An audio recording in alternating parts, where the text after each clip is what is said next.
नमस्कार, मेरा नाम है आशीष तिवारी और आप देख रहे हैं खबर उत्तराखंड। रविवार की दोपहर राजधानी देहरादून में मुख्यमंत्री आवास की ओर जाने वाली सड़क पर उमड़े जनसैलाब को जिन लोगों ने भी देखा, उनका पहला रिएक्शन यही था कि हमने राज्य आंदोलन के बाद कभी ऐसा स्वतः स्फूर्त आंदोलन देखा नहीं।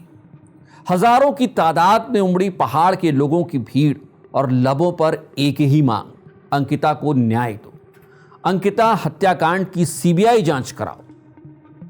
अंकिता हत्याकांड को हुए 3 साल का वक्त बीत चुका है। सरकारी दावों और फाइलों को देखें तो अंकिता केस की फाइल एक तरीके से बंद हो चुकी दिखती है।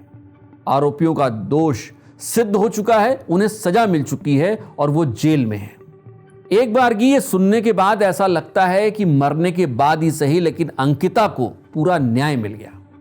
लेकिन आखिर ऐसी क्या वजह है कि 3 सालों बाद भी न तो अंकिता के परिजन ये मान पा रहे हैं कि उसे संपूर्ण न्याय मिला और न ही इस राज्य के लोग मान पा रहे हैं कि अंकिता के साथ न्याय हुआ है।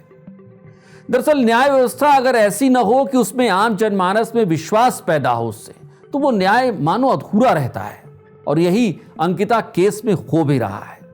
अंकिता हत्याकांड में शुरू से ही वीआईपी वाले एंगल को लेकर सरकार और राज्य की जांच एजेंसियों को लेकर लोगों के मन में संशय बना रहा, विश्वास नहीं बन पाया और इसके बावजूद सरकार अपनी जिद पर अड़ी रही। लोग सीबीआई जांच की मांग करते रहे और सरकार ने एसआईटी को ही अंतिम सत्य मान लिया। हालांकि सरकार ने यह सोचा तो नहीं रहा होगा, लेकिन यह केस सरकार के लिए 3 साल बाद भी मुश्किलों का सबब बना हुआ है। लेकिन ऐसा हो रहा है कि सरकार चाहकर भी इस मसले को दबा नहीं पा रही है। हालांकि यहां यह सवाल भी उठता है कि अंकिता केस कहीं राजनीति का शिकार तो नहीं हो रहा है। कहीं ऐसा तो नहीं है कि अंकिता केस के बहाने विपक्ष अपनी राजनीतिक जमीन को मजबूत करने में लगा हो सकता है कि मेरा यह सवाल कुछ लोगों को अटपटा लगे। जो विपक्ष की विचारधारा से आते हैं उन्हें यह सवाल भी खराब लग सकता है, लेकिन अगर आप एक न्यूट्रल नागरिक की तरह देखेंगे तो राजनीति में सब जायज है। तो ऐसा क्यों नहीं हो सकता है कि राजनीतिक जमीन को मजबूत करने के लिए राजनीति हो रही हो। लेकिन अगर इस पूरे केस से, इस पूरे मामले से राजनीति को अलग कर दिया जाए, बिल्कुल अलग कर दे, तो भी कुछ ऐसे सवाल हैं जिनके जवाब आज तक किसी को नहीं मिले। जैसे किसके आदेश पर अंकिता के कमरे पर बुलडोजर चलाया गया, जबकि वो एविडेंस के लिहाज से बेहद अहम हो सकता था। जिसने भी बुलडोजर चलवाया उस पर कोई कार्रवाई क्यों नहीं की गई। सवाल ये कि क्या कोई राजनीतिक दबाव काम कर रहा था। सवाल यह भी है कि जिस उर्मिला सनावर ने हाल ही में नए खुलासे किए, उसे सुरक्षा देने, उसे बुलाकर उससे वो एविडेंस लेने के बजाय, उसके आरोपों की जांच करने के बजाय उस पर ही मुकदमों की बौछार कर दी गई। क्या इस तरीके से भविष्य में कोई भी पुलिस की मदद करने के लिए सामने आएगा? क्या यहां भी यह माना जाए कि कोई राजनीतिक दबाव है?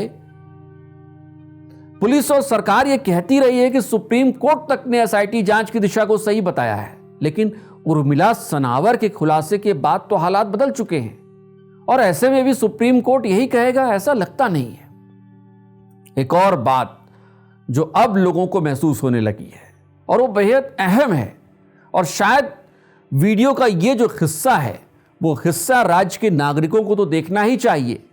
इसके साथ साथ सरकार में बैठे लोगों को भी देखना चाहिए कि राज्य के नागरिकों को मानो अब ये महसूस होने लगा है कि सरकार में कहीं ना कहीं अहंकार का भाव आ गया है। राज्य के लोगों को ये लगने लगा है कि सरकार ने मानो इसे अपनी ईगो पर ले लिया है। ऐसा लगता है मानो सरकार जिद में पड़ गई है। और यह जिद किससे हो रही है? अंकिता से हो रही है, अंकिता के लिए न्याय मांगने वालों से हो रही है। सवाल यही है। जो लोग भी उत्तराखंड की राजनीति की समझ रखते हैं, यहाँ के नागरिकों के मिजाज को जानते हैं, वो जानते हैं कि उत्तराखंड किन मसलों पर उद्वेलित हो जाता है, सड़कों पर आ जाता है, आंदोलन करता है, और किन मसलों को वो तवज्जो ही नहीं देता है, किन मसलों पर वो चुप रहता है। इसके बावजूद ये चुप्पी, सरकार की ये चुप्पी।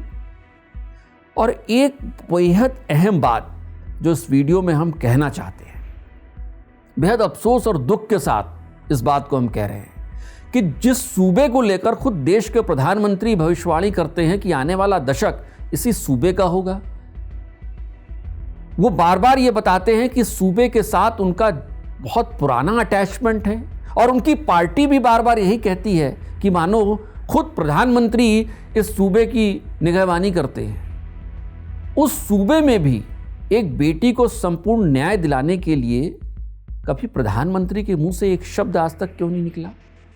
क्या यह माना जाए कि प्रधानमंत्री नरेंद्र मोदी को अंकिता केस के बारे में पता ही नहीं है? क्या ये माना जा सकता है? आप खुद अपने दिल पर हाथ रख के बताइए।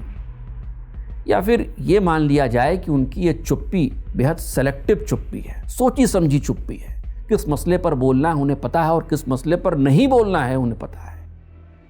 क्या ऐसा होना चाहिए? क्या इस राज्य के लोगों का यही मुस्तकबिल है क्या?